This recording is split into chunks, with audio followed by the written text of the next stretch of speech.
Can rental yield generate higher returns? How much returns can I expect from my real estate property? To help you discover more such insights on real estate, we have our financial expert Usha Nair with us. Usha, over to you. People buy real estate. Now, you still need a house to live in. It's an asset, it's a legacy you want to pass to your generation. It's a matter of pride, it's emotional value, which, money in the bank cannot replace. But that is where you live. After that, I know personally people who have 12 flats, 10 flats, 8 flats, maybe 3, 4 flats in different parts of the country that you work. Like I worked in Delhi, I bought a flat. I moved out of Delhi, I rented it out.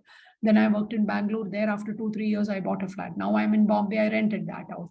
And then finally, I've now reached my hometown, which is Chennai, and I'm living there. And then I have a property in Bombay because somebody tells me, how do you sell a property in Bombay? So I have 3 metros and one property. And then I have a 4th property in Chennai. Now everything I've rented it out. This is actually the rental yield. By rental yield, what you mean is what is the cost of the property and what is the income that you're getting, just like you do in a bank.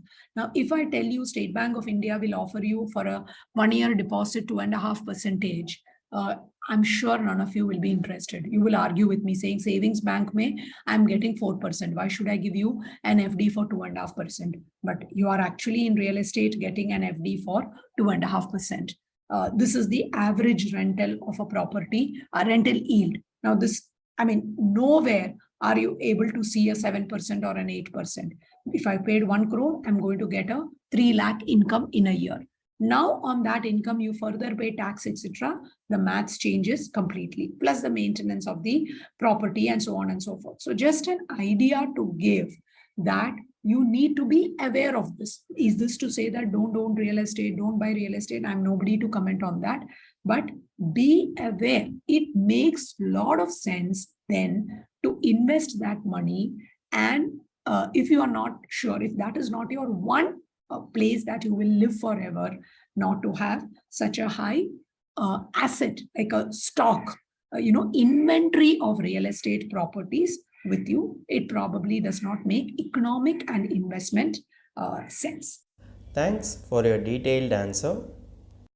If you have any doubt regarding this or any other financial or investment decision, don't hesitate to book an appointment with our financial expert. The link to the appointment is given in the description below. And also, would you like to know more about finance and investment? Then we would recommend you to attend our live webinar. The link to the webinar is also given in the description below.